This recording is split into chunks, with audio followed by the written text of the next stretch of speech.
Thank you for stopping by Indie Dave Comics. I, of course, am your host, Indie Dave, writer of Oddity, the most anticipated frog mutant-related comic on Indiegogo at the moment. Today, let's see, they're not here yet, but we're waiting on some guests. We've got Mike Murphy coming on. He's going to talk a little bit about The Gods Fear Me. And then we're going to have Ryan Haak, who's going to talk about, or Haak, I think it's pronounced. And he's going to talk about his book, Bric A Brac. And it looks really good. I really like the art in that one. Gods Fear Me also looks really good. All right, so let's see. While we're waiting for them to come in, we'll talk a little bit about Oddity. Did a little meeting not today, Monday. Myself and Sweens had a meeting, just a basic production meeting. I submitted a few more pages to him, 3 or 4. So we're rolling on that right now. The book's really just starting to get exciting. We did a whole month of, hey, Rusty Dale, how's it going, man? Yeah, we did a whole month of promotion. He did some sketches, and the story part of the book I put a little bit on the back burner while we were, trying to sell it. Oh, Mike Murphy's here. So let me get Mike Murphy on. Hey, Mike, how's it going? It's going. Yeah, I got you right now. All right, cool. How's it going, man? Pretty good. We're going to have you on, and then have you seen that book, Bric A Brac? I have heard it, and I've seen it around, but I don't know much about it. Yeah, we're going to have him on here. He said he's on his way home from work right now, so we'll have him on in probably 10 minutes. Cool. Well, it'll be good to meet him. Yeah, I was just talking about, we had a little production meeting for Oddity on Monday. We had to set some hard deadlines. And we were talking about, all the story part of the book went on the back burner a little bit while we were promoting for that first month. Yeah. And that's tough. What was that? That wasn't me. That was my daughter. I think she just. Oh, okay. Sorry. Excuse me. She just shifted a little bit. Yeah. So so we had to set some hard deadlines. We're set to deliver right now in March. So we want to make sure, like I said, we put kind of production of the book on hold a little bit while we promoted it hard and heavy. Right. And now he's going to work pretty much on the story, doing the story stuff. And then, And then I did a few more pages for him. We got the basic stories all mapped out, scene by scene. So I just got to, write every scene, script out every scene. Good. And then we're still working on a couple of different things, a little bit at a time. And then our hard deadline is have everything to the printer February 1st. Ideally, I'd like it earlier than that. But he can only work as fast as he can work. Right. So because we want delivery, we want in March. So hopefully the plan is to have everything February 1st, barring any unforeseen stuff that I know is out there that we just haven't foreseen yet. Hold on a second. Hear that song? Oh, I hear it. You're on the air with Indie Dave. Hey, I'm on my way home. We good? We need ice. Okay. All right. Whenever you call in, you're supposed to say, "Hey, long-time listener, first-time caller." Sorry, I forgot. Okay. But I don't really listen either, so. And it isn't my first time calling. All right. Say hi to Mike. Mike's here with me. Hi, Mike. How you doing? Hello. Good. How are you? I'm pretty good. I'm glad to hear it. How's the book coming along? I haven't checked in a few days. It's coming along way better than the first month of funding, that's for sure. Well, that's good.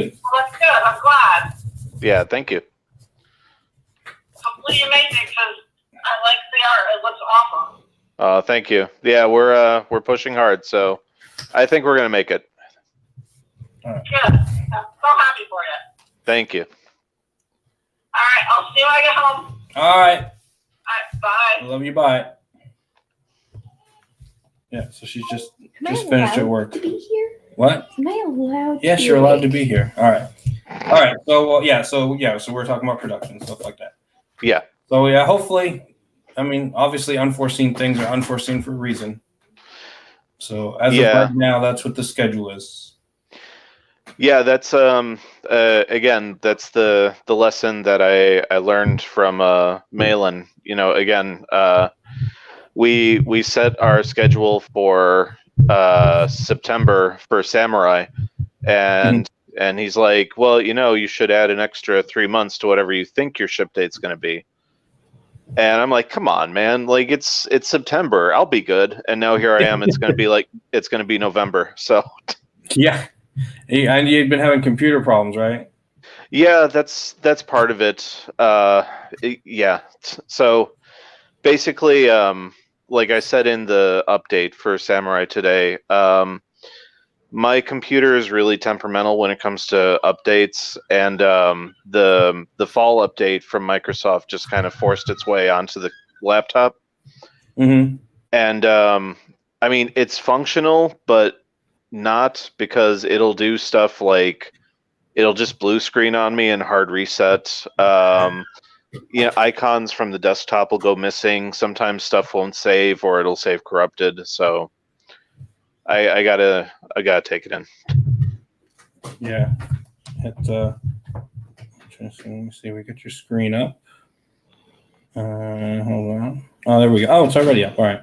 Yeah. So we got you booked up, and we got trolling and bowling. My favorite hobbies. How's it going, man? Hey. Are you coming from the card trading? I started. I'm trying to do that crossover audience, so I started getting into some of these card trading hobbies. Yeah, I've seen some of those hot card streams.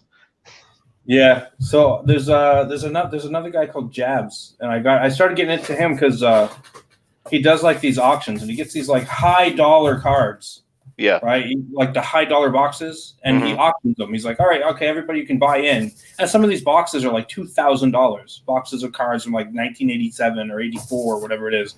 And so we know the hot rookies in here, so everybody buys in. Everybody who wants to be buys in, and then they break open the boxes. And for whatever reason, it's just freaking addicting. Yeah.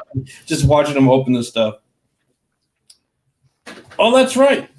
Okay, yeah. So I was on another stream last night with a guy named Dave Durango, and he opened up a box of cards, and he had a Don Mattingly baseball card from like '93, I think. And so I'm like, oh, hey, I'll drop $2 to anybody whose card that is. What the hell?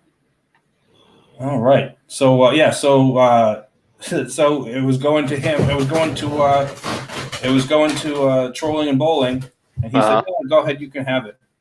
Wow. So that's cool. Yeah, it's those guys over at the card trading hobbies are really cool. Nice. All right. Oh, and if you hear weird screaming on my end, Clark is fighting his second nap, so sorry about that. Hey, Brad, are you looking to get banned or blocked from the stream? I don't know what your deal is, but you know. All right, so let's see. We got The Gods Fear Me. Tell us about The Gods Fear Me while we got you here. Yeah, happily. So, 200 years after the fall of man, we're introduced to Kedzi, a one-armed android, on a quest for vengeance against the Puppet King, who is an alien god that took her arm in combat last time they went up against each other. Along her journey, she comes into contact with Brian, who is a young boy that shouldn't be alive given the effects of insanity that the Elder Ones, spread to all of humanity. So he may be the key to saving what's left of mankind. And it's at this point that she has to decide whether to follow her programming or, satiate her thirst for vengeance, as it was. The book is 32 pages, and it comes in at $15 for the base tier. We've got about 17 days left, and we'd love to have everyone listening, check us out and back us. Cool. All right. Let's see. So, where did you come up with the idea for this? A couple different places. The main inspiration was watching Prometheus and hating it, and that ego thing of, well, I could do it better. Basically, basically, writing.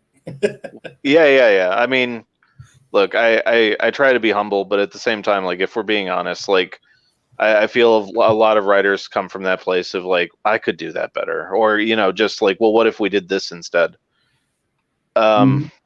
So, like, what I took from Prometheus that I did like was oh, buddy, he's really going at it tonight.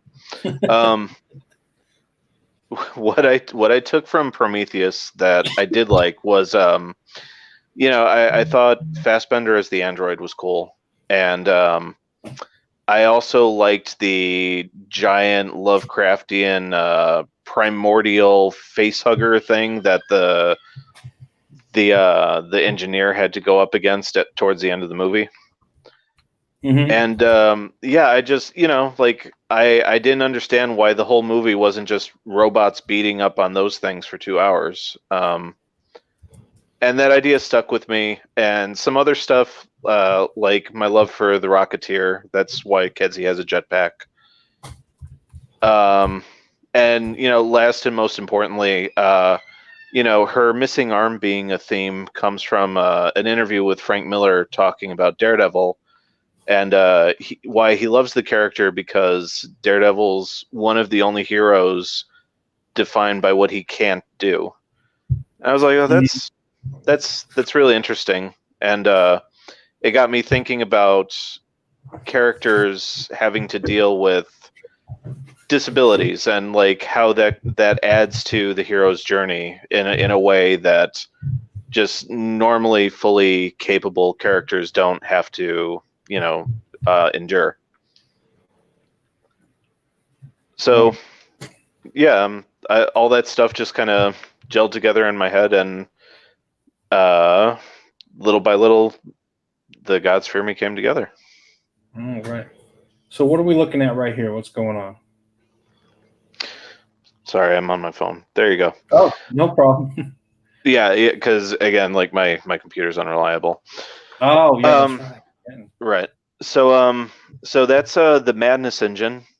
He's the first of the old ones, and he came to Earth about 10 to 20,000 years before the start of the series, and similar to the Cthulhu mythos, he's been slumbering under the sea all this time, and it's his awakening that starts the invasion, because basically once he awakens, we all start losing our minds, and for lack of a better word, a beacon is sent up into space, and all of the other old ones start swarming towards Earth. Cool. All right. So this is her awakening, and there we start getting into it. It's good to see, all the colors now. It's really starting to pop up. Yeah, I worked those up just so that, the backers could see potentially what it could look like if we hit that 10,000 stretch goal. Mm-hmm. And yeah, it's looking like if we do hit the full color stretch goal, there should be enough time in Kristen's schedule that he'll be doing the coloring on his own.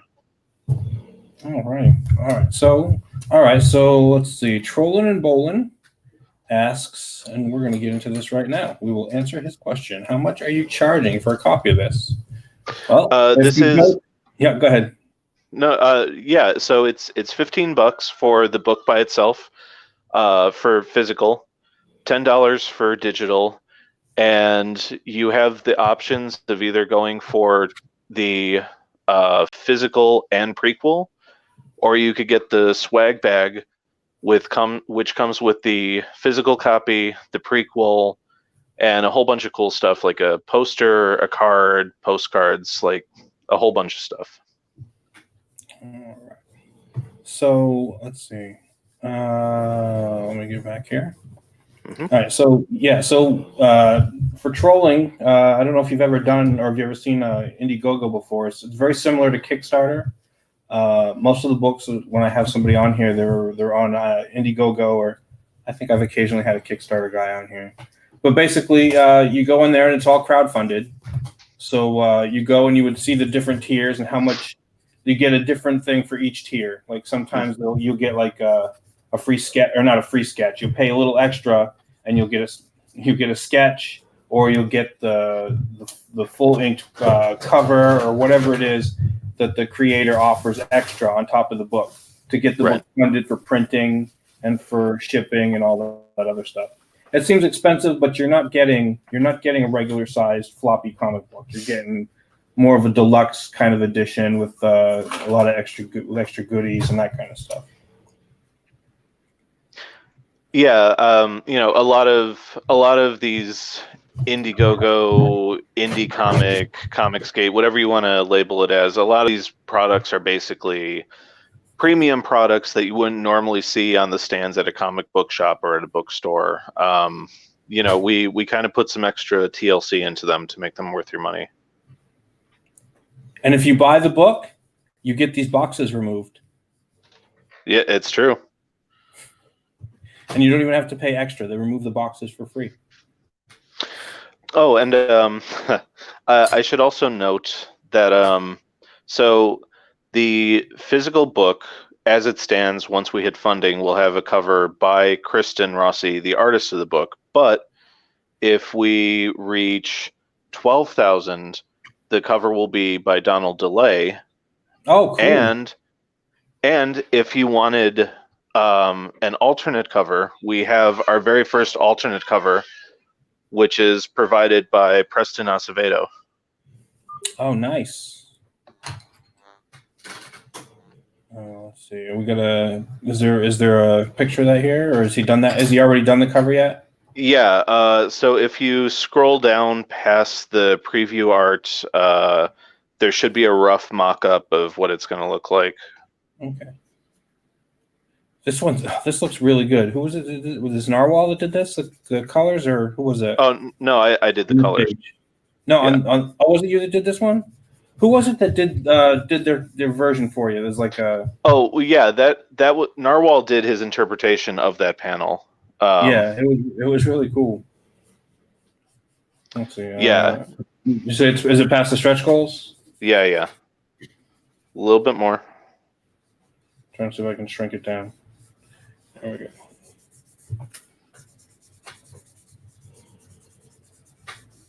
Right here. That's a really cool panel. I like that. Yeah, that's by Passion for Drawing, and that one's by Simon Sim Potier. There's Narwhal's panel that he colored for us. Yeah, that looks really cool. Yeah. A little bit more. So you can pass a blowback? Yeah. So Blowback is a free short story illustrated by Kristen Rossi that is going to be included as a PDF to all backers. And there we go. There's the alternate. Oh, there we go. Oh, yeah. I saw that the other day. That's badass right there.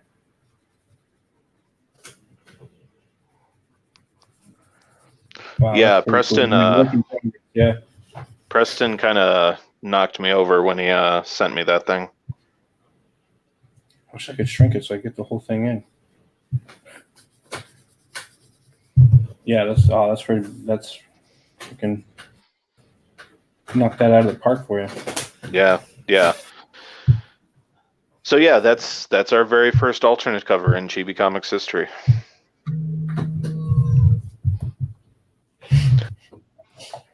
Let's see. My alarm going off. Let's go all the way back to the top. So we got let's see, we're at 5,000. How short are we? Just under 900, right? Yeah. So just under 900 left in 16 days.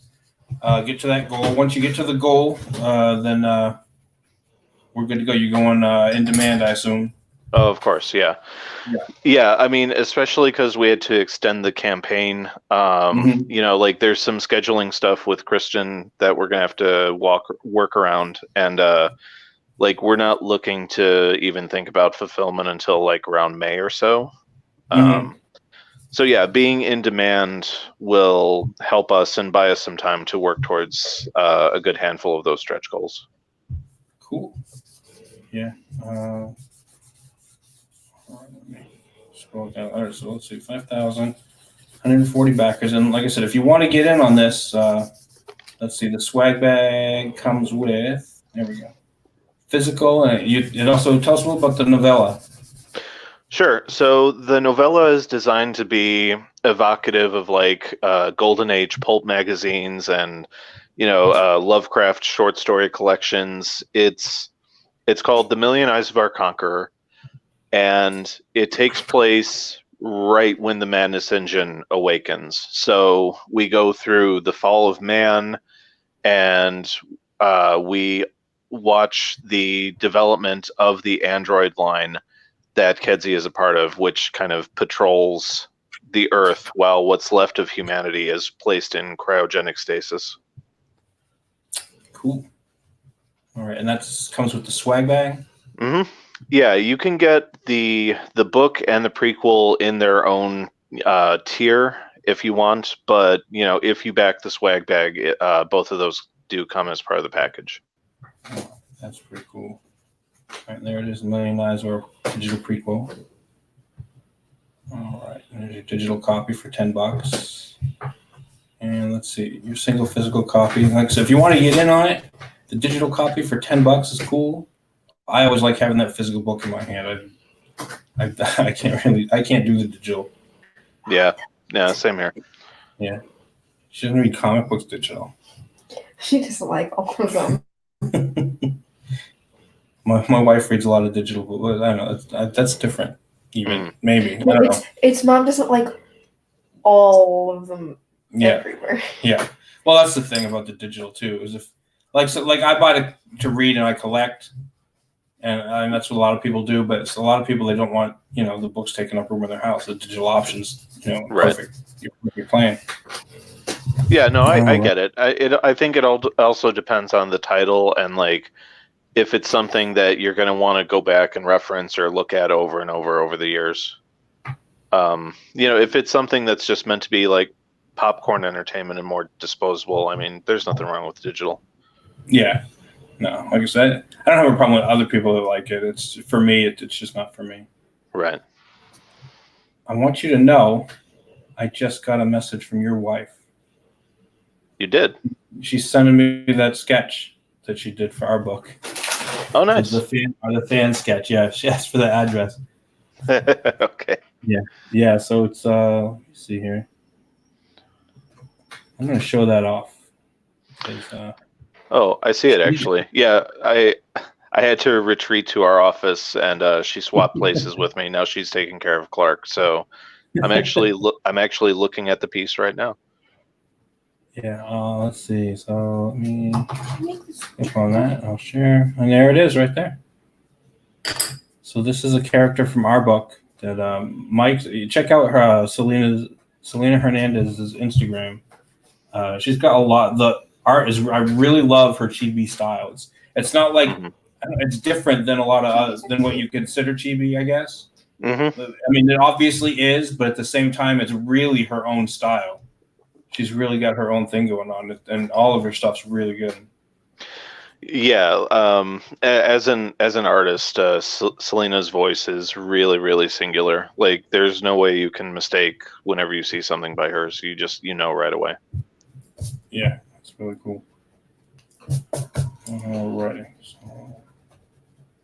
All right. So what's next on the agenda after The Gods Fear Me?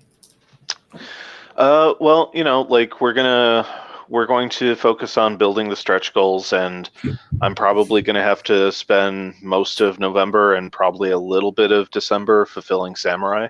Mm-hmm. And heading into 2020, we have 3 projects lined up already. The first won't be a surprise. It'll be, book 2 of The Gods Fear Me. Which will probably be around September again. Mm-hmm. But around March or April, that's when we're looking to start up the first of the 2 new books. And I can't I can't say the artists just yet. There are 2 artists for each book. And what I can say is one is going to be a Western of sorts. Mm-hmm. And the other one is it's going to be a dark satirical sci-fi tale that should be very up the alley of people that are into this whole scene, into Comicsgate and independent publishing and everything we're living through kind of right now at the zeitgeist. I think people are going to dig it. Well, that's cool. We got Chris Evans in the chat. Hey, Chris. Hey, Chris. Chris is a big supporter of a lot of these books. He puts them up on Twitter like crazy. Yeah, Chris is a machine, and we appreciate him dearly. Yeah. All right, so that's really cool. So yeah, so you got other projects in the works, and you'll be working on this one. Let's see. So you've already got a printer and all that. I imagine. Are you doing the same? Are you going on the same printer you're doing for Samurai and Dinosaur? I mean, probably. I'll see how things turn out. Although, again, since they're Alterna's printer for their trades, like I have a pretty good idea of how everything's going to look, and I'm sure I'll be happy with it. Yeah, we'll probably go through them for the Gods Fear Me, especially if we can get to the stretch goal where it's square bound. Mm-hmm. Yeah. But I will say I was really flattered. One of the guys from Print Ninja actually backed the Gods Fear Me today and made a really nice offer on offering to print it up. Nice. So I'm gonna have to look into that. Add 3 months. I know, right? Alrighty. Let's see. So you got that coming out. All right. Let's see. So what are? Let's see. It's Halloween. You do a thing for Halloween, don't you? With Selena still, or? I mean, usually we just keep it like a family and friends thing. Like we spend the first half of the day just kind of out and about in the city, dressed up, and then we spend the second half of the day just watching horror movies all night. But night with Clark watching horror movies. Well, last year we could get away with it because he was only like 5 months old. But now it's a bit more complicated, so we're not quite sure what we're doing. Yeah, yeah, we got the 7-year-old. We've been doing. I think he's been doing it since he was 4. Mm-hmm. And right, we've been doing the little one since he was 4, right? Doing what? Mm-hmm. Trick or treating. Oh, 3. Was it that long? Yeah. Yeah. He got it. I mean, he understood it right off the bat. Oh, yeah. It was yeah. Candy. But now, like last year, yeah. But last year we took him out, and I mean, he understood. He gets it. All that. He was 6. Yeah. We took him out, and then like there was this one house he went to where they did all the scary lights and they had all the stuff, and he was like, no, and he was just done for the night. And oh wow. He scares easy. So yeah. By the way. So he was pretty easily. What's that? It's the eraser. Okay. Yeah, my daughter's sitting here drawing while we talk. Mm-hmm. Hey, the Metal's here. Hi, Metal. Hey, Metal. Alrighty. And remember, everybody, be like the Metal. He likes and subscribes every single time. All right. Yeah. So he went around the corner. He went to like one house, and getting candy wasn't enough for him. He scared him out of getting candy. Oh. Yeah, Clark's not quite there yet. We're probably gonna dress him up still though, because he mostly has walking down at this point. Yeah. So yeah, we're probably gonna dress him up as a devil. And yeah, like we're still figuring out what the itinerary is gonna be for the day, and what we can and can't get away with watching while he's awake. When my oldest was, was born, we were watching Invader Zim a lot, Yeah. and we made a Gur costume, Oh, which that's was so awesome. easy because it's supposed to kind of look cheesy. Yeah, yeah. So we made this we got like green felt and black felt and stuff. We made this really goofy Gur costume. It actually looked really good. It was pretty funny. That's awesome. That's a really good idea, actually. Yeah. We made Patrick a Link costume too. Yeah, and he did the Link costume. That was when he was attacked by the geese. We went. He was dressed like Link, and we went to. We were living in Kentucky, Mm-hmm. and we went to the zoo, the Louisville Zoo, because they do like a Halloween. The kids wandering around and stuff. And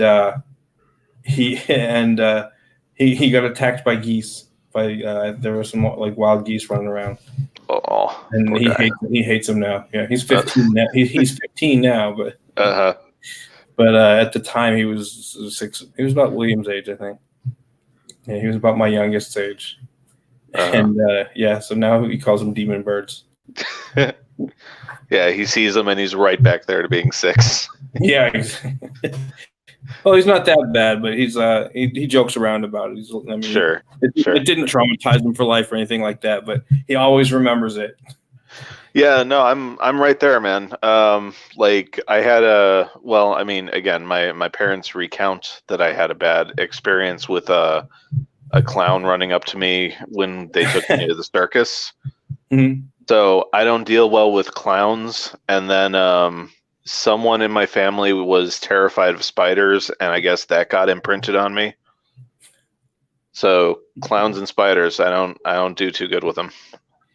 Yeah, I don't think anybody really likes clowns. And I know I hate spiders. Like if they're outside, I can deal with them. Sure.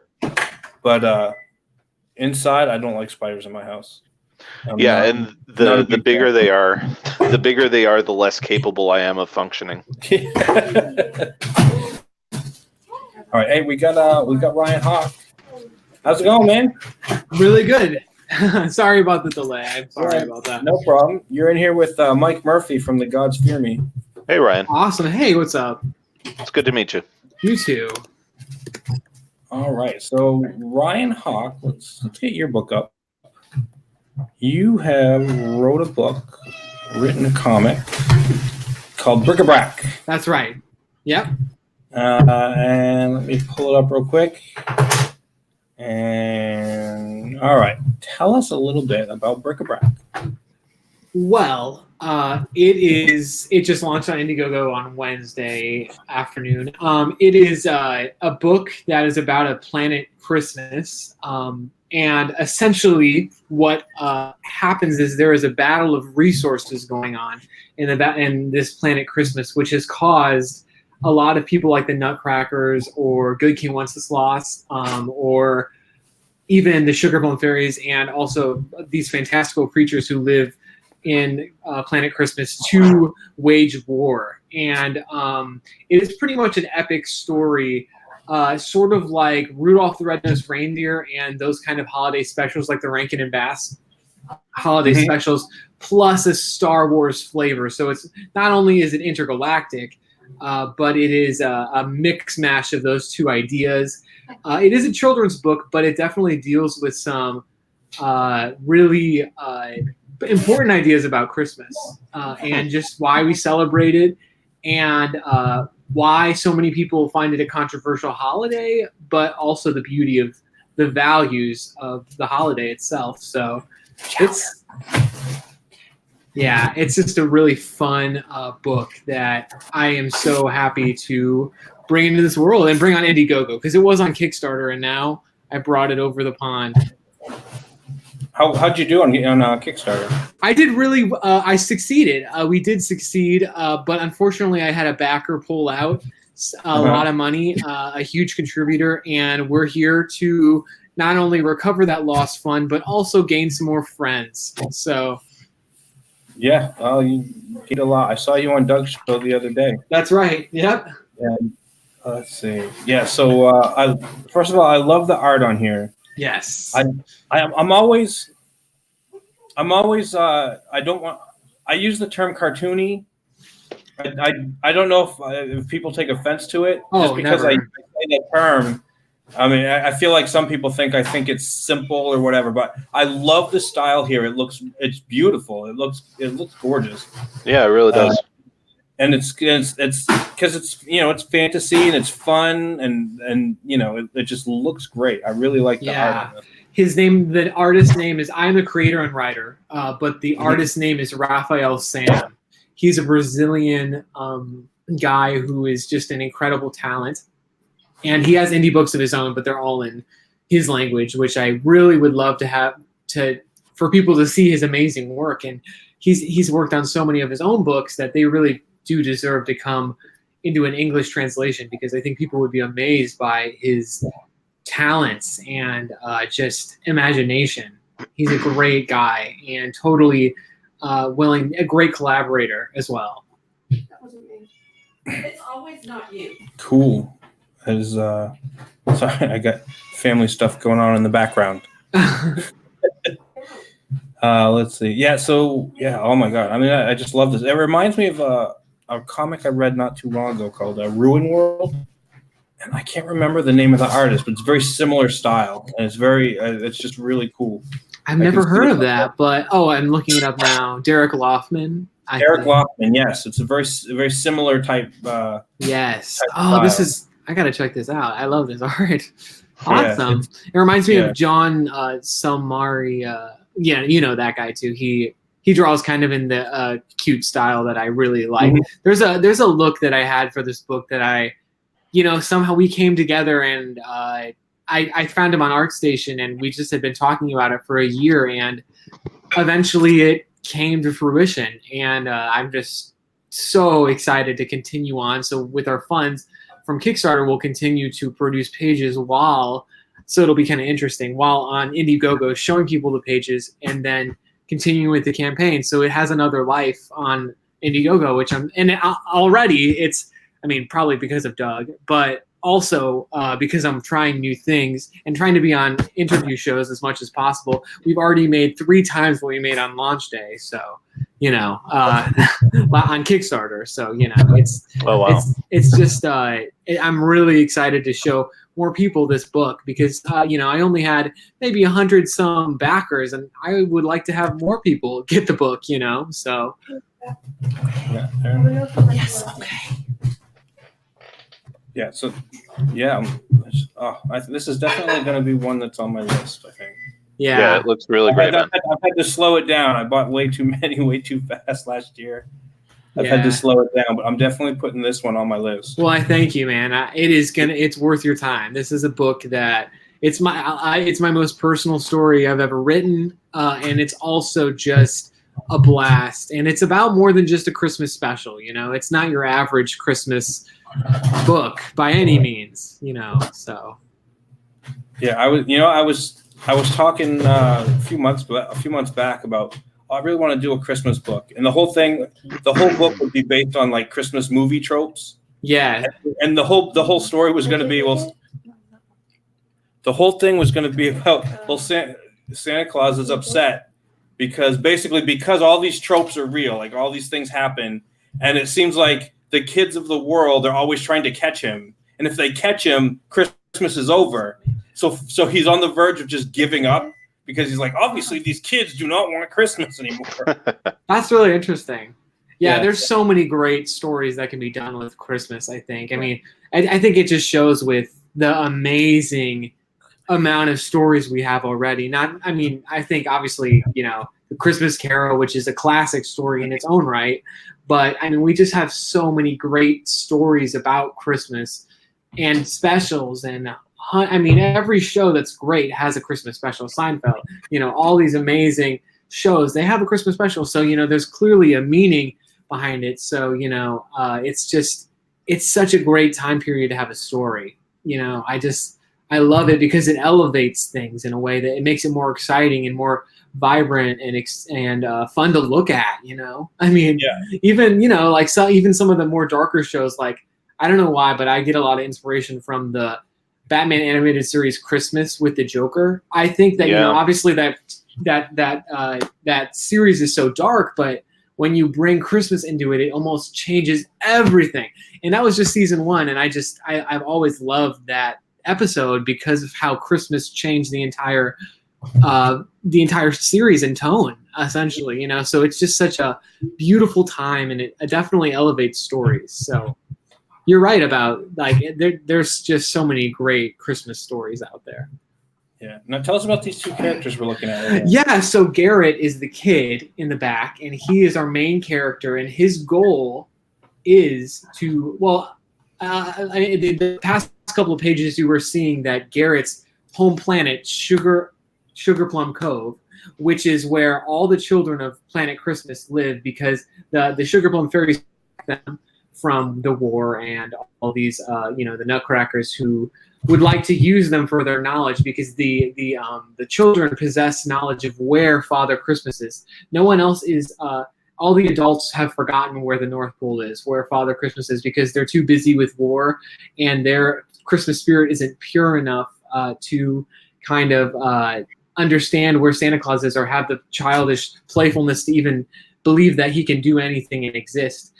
So Garrett possesses the knowledge of where Santa Claus, or Father Christmas is. We're calling him Father Christmas in this book. So he is on a journey to take his list of wishes that he created with his friends on Sugar Plum Cove, which was invaded by the Nutcrackers. So he was able to escape, but his friends weren't. He goes with his list of wishes to Santa Claus, so Santa Claus could stop the war. So the wishes are, all these different wishes that could be like, stop the Nutcrackers, stop all these people from waging war, and let's all just be happy, right?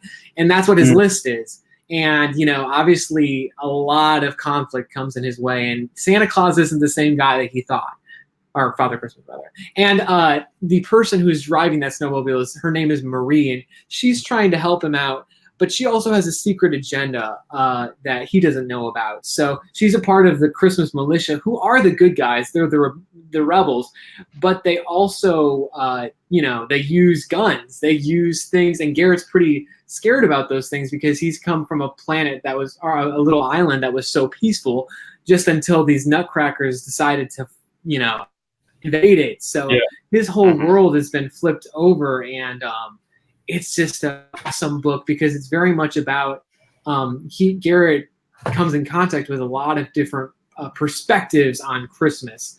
People who hate Christmas, people who want to, are very greedy, people who are blah, all these kinds of things, are indifferent about Christmas, people who love it so much they can't even stand it. And so it's definitely about like growing up and, people telling you Santa Claus isn't real, or people telling you you shouldn't believe in Jesus and all this stuff. It's about, just Christmas and growing older and, having conflicting beliefs about, what it all is about, so it's just, it's a really fun story. And those 2 characters are truly at the heart of the story, but there are so many characters that you're familiar with. So Nutcrackers, Jack Frost, Father Christmas, of course, but there's also Good King Wenceslas, who has a secret agenda, and we'll get into that in later issues. And then of course the ghosts of Christmas past, future, and present, who the Good King Wenceslas is using to find someone that is of value to him. So it's just a big, bombastic, epic story, but it's for kids and it's for adults alike. So it's just such a fun story. Yeah. I don't remember this guy in the elves shop. Yes, that's the Ghost of Christmas Present. He's kind of a new take on the Ghost of Christmas Present. He's just we'll get into that. I like the fanny pack. Mm-hmm. And of course below is the Ghost of Christmas Past. So she's very 80s inspired. Yeah, so it's just really fun. And Father Christmas, who is, I told Doug, very inspired by the Narnia Santa, which, I've always been fascinated as a kid. I love Santa, don't get me wrong, and I love his imagery, but something about Father Christmas, especially in that movie and those books, he's so giving.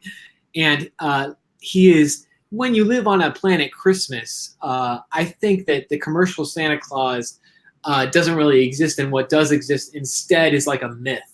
So it's kind of like how Gotham City, Batman is the Gotham City. So, this is Santa Claus, and he gives, but obviously in this story, everything he's known has shifted. He loved Christmas. He gave everything to Planet Christmas, and he wanted to save it.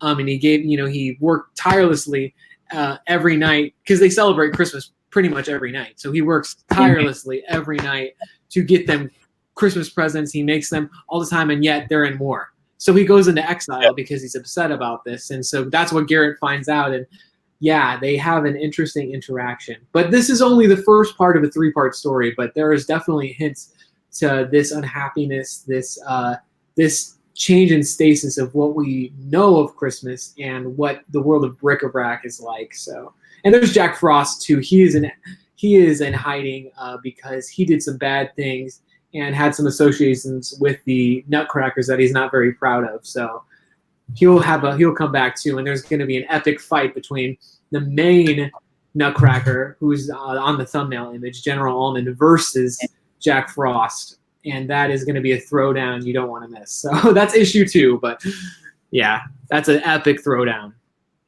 That's cool. I think my favorite Santa Claus is the kind of rustic Santa Claus that you get, where it's the greens and the gray fur. Yes, exactly. The really woodsy Santa Claus. That's exactly what I love too. I think, and that's exactly what this is. It's like green, red. Like, I love green on a Santa costume. There's something so dope about it. And I love when Santa has a hat, and I do. And I like when the hat has holly around it and a bell on the bottom instead of like a weird, like there's so many awesome costumes Santa has. He's like Batman. Even more, he has so many amazing costumes. And this is just something that I think was super fun to put him in. And again, he's a very earthy kind of guy. He has a fortress. It's a fortress. It's not quite like, a commercialized Santa North Pole. It's definitely an outdoorsy kind of thing, so it makes sense that he would dress in the way he does. Yeah. Yeah, this just looks great. There's some good pictures. Yeah, and that's me as a very young. But yeah, I've had an obsession with Christmas for a long time, and that's Raphael, who is, again, I said, a Brazilian artist, and he is a good friend of mine, and always manages to make something incredibly interesting that I had never thought of. Like the snowman spider was just an idea I came up with in 5 seconds, and he turned it into something beautiful, and very memorable, so it's just, we have such a beautiful collaboration together, and he knows exactly what I want somehow. I don't know how. And, I think another great example of that is he does, on that page where they're going up Candy Mountain, he has the tree, the licorice tree, just kind of it's kind of just such a beautiful shot of like the licorice tree. All the licorice is like on the page, on the kind of like the background of the page, the entire page, and then the panels are throughout the page. So it's just like he does some very dynamic things that I wouldn't even have thought about, but just add so much to the story, so. And I just am so happy with our collaboration, and I can't wait for more. Yeah, this I don't like when I write our book. Yeah, I write a basic script. This one's been a little bit different because I kind of came into the project late. But basically, I'll write a basic script and I'll give it to him. I'll be like, "This is the basic story, but you're the artist and you're the vision." He's proven it over and over again. Just leave the ultimate. I mean, he might like something and be like, "Okay, that's cool." Yes. But then he'll be like, "I think it would be better this way or this way," and he's never wrong, at least as far as I'm concerned. Oh yeah, what's funny? If you got an idea to make something better, I always trust the artist because that's what he does. Absolutely. What's funny about this is it's the first time I've ever tried Marvel Method, and it made all the difference in the world. I can't even explain to you how much of a difference it made. We do have a language barrier, and that's true. And I had to note that, and we'll add the dialogue later. But I was uncomfortable at first with doing it, but then once you see because I'm a very scripty guy. I've always written comic book scripts. I've always been so focused on, this is how it's supposed to be. And I mean, I love letting my artists do go crazy. But I love keeping the dialogue in there because it makes me feel like I'm done with the script. Mhm. But this has been more of a let it sink in. Let it, you're going to get the pages, then you're going to add the dialogue, and that is exciting to me. It's a new challenge. It's a new. It's so fun to do Marvel method, and I think that it's healthy to do it every once in a while, not all the time, because then you kind of lose the writing of comics and the art of the the art of the imagining of the comic, I guess you could say. Like basically, you kind of stop doing a part of the comic book writer's job. But there are situations where it is necessary, and I think this was one, not only because of our language barrier, but just how brilliant Raphael is. And like I said, he just takes something that I thought of and makes it into something even more amazing. I mean, unbelievable, right before your eyes. Just shows you a thumbnail of something he created, and it's exactly what. No, it's not exactly what you wanted. It's more than what you wanted in a good way, So. Yeah, the first time somebody explained to me Marvel method, and I was just learning to write comics. I mean, when I decided I was going to write comics, the first thing I did was I went online and looked for comic scripts to see how it was done. Yes. And I said, all right, yes, okay, so you do panel here and this there. And all right, so I had like since there's no standard, it was like, okay, I can take this and do it this way, and as long as it makes sense, Yeah. As long as the artist, because as a writer, what's funny is like the audience doesn't actually see a lot of the stuff that you write. Exactly. All you do is for the artist, and then basically they see the dialogue. Yeah. When somebody explained to me Marvel method, I couldn't wrap my head around it. I was like, that sounds lazy. That's the way it sounded to me. But the way we're doing our book now, like I'll do a few script pages, but there was one scene where I'm like, man, I don't know how to write this fight scene. And he was like, oh, well, I have this idea to do the fight scene. I'm like, all right, well, in that case, and then I just gave him bullet points. I'm like, I want this to happen, this to happen, this to happen, and this to happen. And then, do with what you want as far as that goes. Yeah. That's how we handled it. And I guess that's more Marvel style because I didn't write panels, I didn't write dialogue or whatever. So I'll just go back over and write dialogue afterwards. Yeah. I also felt that it was lazy and I wasn't comfortable with it. But like I said, I think there's situations where, you got to bring it out and say, hey, this is kind of an archaic, this is something that Jack Kirby and Stan Lee used, so many years ago, but it is still such a great form of, comic book scripting because it really lets the artist do a great. Someone's asking a question: does Father Christmas look more like Saint Nick or more like the original Odin variant?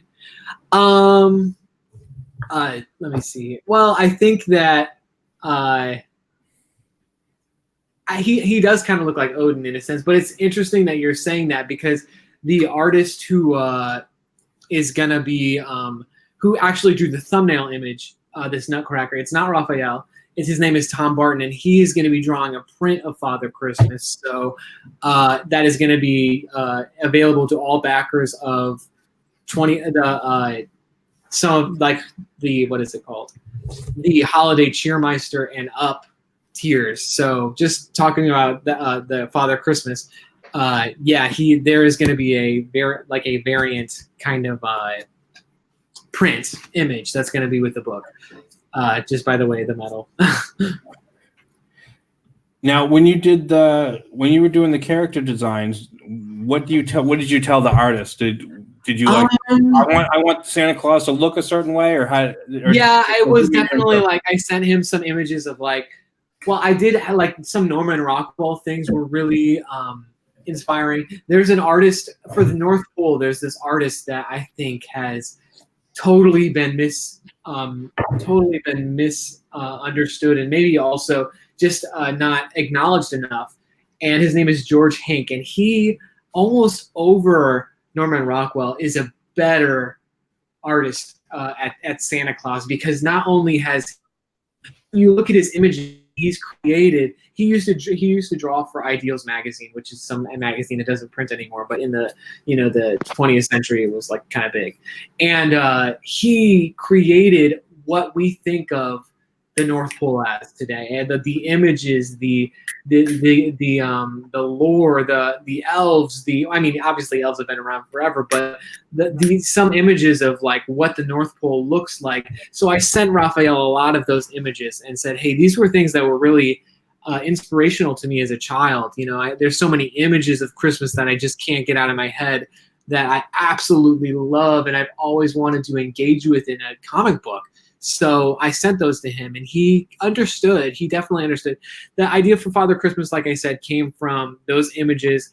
But I have to say, when we brought in the more fantastical elements of the story, it was really exciting to see him draw gingerbread people. It was so exciting to see him draw Marie, who is a gingerbread person, but she doesn't look like the other gingerbread people. She looks very unique and different because she's a main character. So, obviously it's important to make her look different than the other, but, there's a backstory to why she does. And, there's just all these different elements he thought about.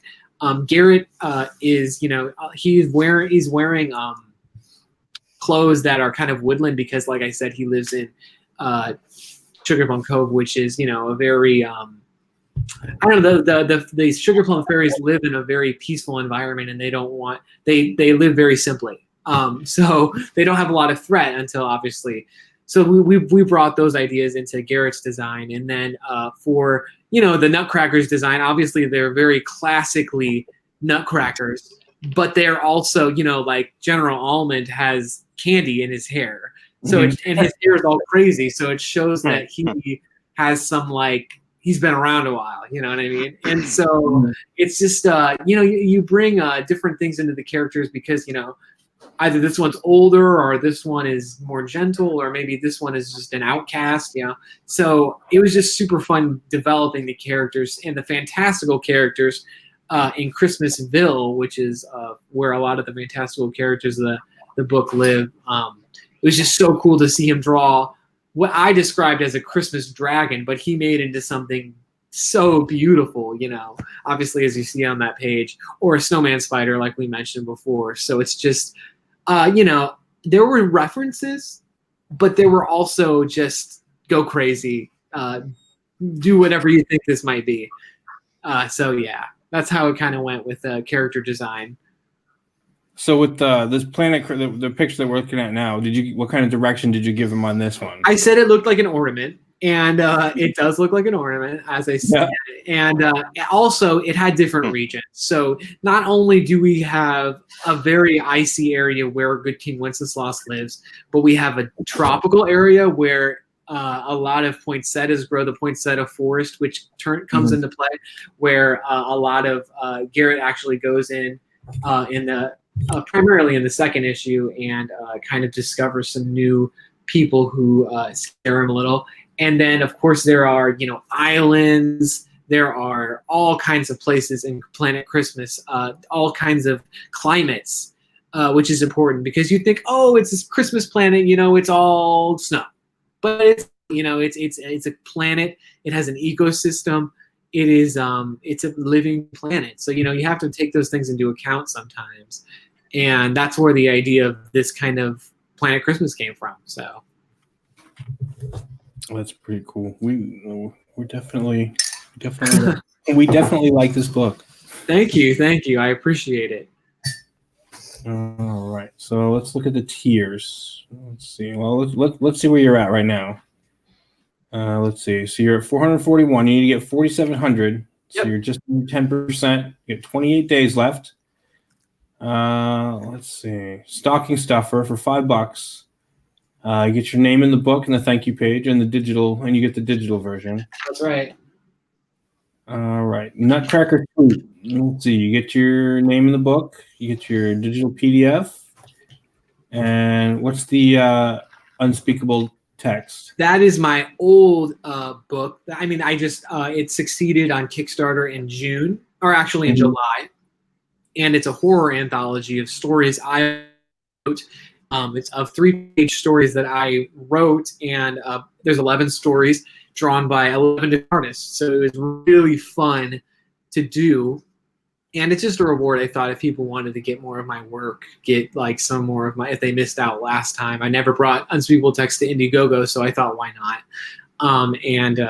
Yeah, so it's a horror anthology. It's nothing similar to this, but it's not like buy my Christmas book, get a horror book free. Yeah. It is really just about my catalog, Yeah. And so if people are interested, there were a couple of people who did last time. I thought, why not just throw it in there?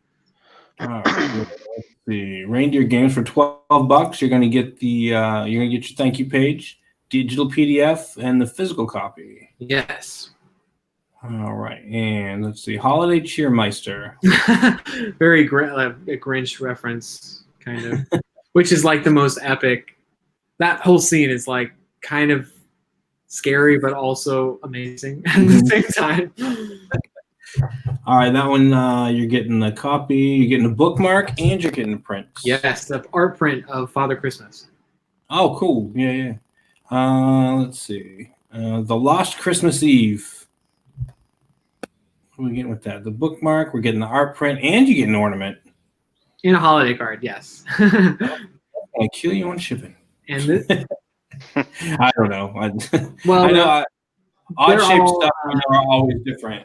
Yeah, they're going to be simple ornaments, not very complex ornaments. Yeah. But and I tried to make it things that will fit into, the sleeve. Nothing very complicated. That's not like T-shirts or hats or. So it's not going to be glass balls. No. They're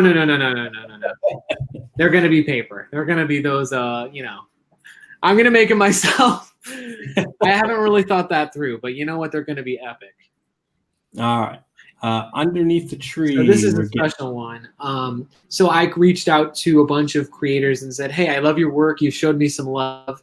How about, would you mind me using one of your books? I want to create a digital bundle of really books that I think are really dope. And that's basically what I created. Some people really dug it on Kickstarter, so I brought it over to Indiegogo, and we'll see how it goes. I mean, no one's claimed it yet, but, it could be nice for people who don't have the books. Beastlands #1 is amazing. Obviously, like Carl Kessel's work on him. Carl Kessel himself is amazing, but Impossible Jones, which also has a Christmas theme, so it's kind of relevant, I suppose. Sneaky Goblins, so just some fun books that have amazing freaking art and just, people who showed me love and helped me. I mean, this is my second, well, I guess third now, Kickstarter campaign. So, I'm still learning the ropes. So these people helped me, and I wanted to, kind of show them how much they helped me. So they let me do this, and I really appreciate that. And this is a very special one. Yep, that's Raphael again. And this is a monster of a tier. So you get everything plus a sketch of a Bric A Brac character by Raphael. So yeah, then this is an epic tier right here. I mean, I'm kind of jealous that it's a good tier when you're kind of jealous of like the people getting it because you're not gonna get it. So this is epic. Like Raphael has agreed to draw some sketches of Bric A Brac characters for 20 people, and so 20 lucky people. All right, so you're getting the sketch for guys. That's a deal. $55 for a sketch. Yeah. Yeah, that's a good deal. I know we don't have a whole lot of people right now, but if anybody who's rewatching this, that's definitely take advantage of that one. The art looks really cool. Oh yeah, I haven't actually looked at it. Yeah, my wife just walked in, so she's looking at it. We were talking. It looks like kind of like Derek Loffman with the Ruin World type stuff. Yeah, it's very similar style. Yeah. Let's see, what do we got here? The medal says, are those decorations, candy canes, ornaments on the planet actually there and to scale? That'd be amazing and horrifying at the same time. Yes, they are to scale. They are to scale. Yes. Let's see. That's such an interesting. Yeah, they are to scale. They don't really play a huge part in the story by any means, but they are to scale. It's fun visual. Yeah, it's kind of like an exaggeration, but it makes it look visually appealing. There's no like giant candy cane that falls on anyone or anything like that, which would be awesome. Yeah, but I want to kill this dragon. Yeah. That's pretty Yeah. cool. All right. So you didn't see the planet earlier? No, because I was eating dinner. Oh, it looks awesome. I love it. Yeah, this one's definitely on our list. We're gonna pick this one up. I think Thank you so much. I my appreciate littlest will definitely He get a will kick love out of that. this. Yeah. Yeah, it's something I've always wanted to tell. So I'm so happy that it's out and people like it. Yeah, our little guy's 7, so this is right up his alley. And he loved Ruin World too. Yeah, I have to pick that up. That looks awesome. I think that just came out. I think it was 4 issues. I think that one's in trade right now, trade paperback. Yeah, it looks like it is. Yep, I'm gonna get that for sure. All right. That looks cool. Yeah, that's pretty sweet. Well, I tell you what, I actually gotta be at work early in the morning. I want to thank you guys for coming on the show. Thank you for and thank you for bringing me. I really appreciate it. It's been Yeah, really my pleasure, man. Yeah, I have all your descriptions in the I have all your links are in the description for both of these books, The Gods Fear Me and for Bric A Brac. Yeah. And also don't forget Oddity. That one we're trucking along on that one right now. We're into production right now, and I'm going to be taking over a lot of the promotion type stuff. And then Nice. Sweens will be popping on every once in a while, but he's gonna work on the art now. Awesome. All Those right. books, both your guys' books look really amazing. So Thank you you. should be really proud of what you guys have done. Yeah. Well, thanks so much. All right. So, hey, thanks you guys for showing up. Thanks everybody in the chat. Make sure you hit like on your way out. Make sure you subscribe if you haven't. And you all have a good night. Thank you all. Later. Later.